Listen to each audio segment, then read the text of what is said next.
Fabrizio Buccella, vous êtes quelqu'un d'un peu particulier, parce que vous êtes à la fois prof de maths et de physique à l'Université libre de Bruxelles, et belge donc, mais vous êtes aussi grand amateur de vin, sommelier et professeur d'œnologie. D'ailleurs, vous sortez un livre un peu atypique, l'Anti-guide du vin, aux éditions Duno, en France.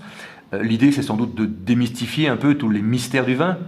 L'idée, c'est de démystifier tous les mystères du vin, de se faire plaisir aussi, bien sûr, à déguster le livre, entre guillemets, comme on peut déguster une bonne bouteille, de pouvoir mettre une série de connaissances du milieu du vin à disposition de tous les lecteurs, et surtout, c'est pour ça qu'on l'a appelé d'ailleurs un anti-guide, l'anti-guide du vin, de ne pas dire au lecteur ce qu'il faut faire. Il y a suffisamment d'ouvrages sur le vin qui vous disent exactement ce qu'il faut faire et dans quel ordre il faut le faire. Et donc nous, on a souhaité casser les codes et vous donner un ouvrage qui, justement, vous permette de vous évader, d'avoir plaisir à le déguster, à le lire, à l'épousseter, comme vous pourriez avoir plaisir à éventuellement siroter un verre de vin.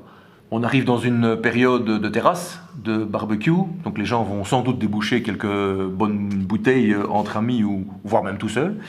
Est-ce que c'est vrai, la question dont tout le monde se pose, est-ce que le blanc fait plus mal à la tête que le rouge? Alors, concernant cette question-là, elle est d'ailleurs résolue dans le livre, mais bon, je vais donner un petit scoop. On n'a pas trouvé d'études scientifiques qui montrent clairement que le blanc donne plus mal à la tête que le rouge. D'ailleurs, ce n'est pas forcément évident de trouver des études qui montrent que le vin en tant que tel donne mal de tête. Par contre, ce qui est clair, c'est que le vin blanc a un pH, si vous voulez, plus bas, et donc il est plus acide que le vin rouge, et donc c'est sûr qu'il est plus agressif, il peut être considéré comme un corps étranger plus difficile à absorber que le vin rouge. Donc c'est vrai qu'on peut avoir une série de personnes qui se plaignent plus vite avec un vin blanc qu'avec un vin rouge, et par ailleurs, dernier élément quand même, le vin blanc possède beaucoup plus de sulfite en général que le vin rouge, et donc si quelqu'un est, entre guillemets, allergique ou a des difficultés avec l'absorption de sulfite, là il peut être en difficulté, que ce soit des allergies respiratoires, cutanées, ou éventuellement, même si ce n'est pas 100% documenté, des céphalées,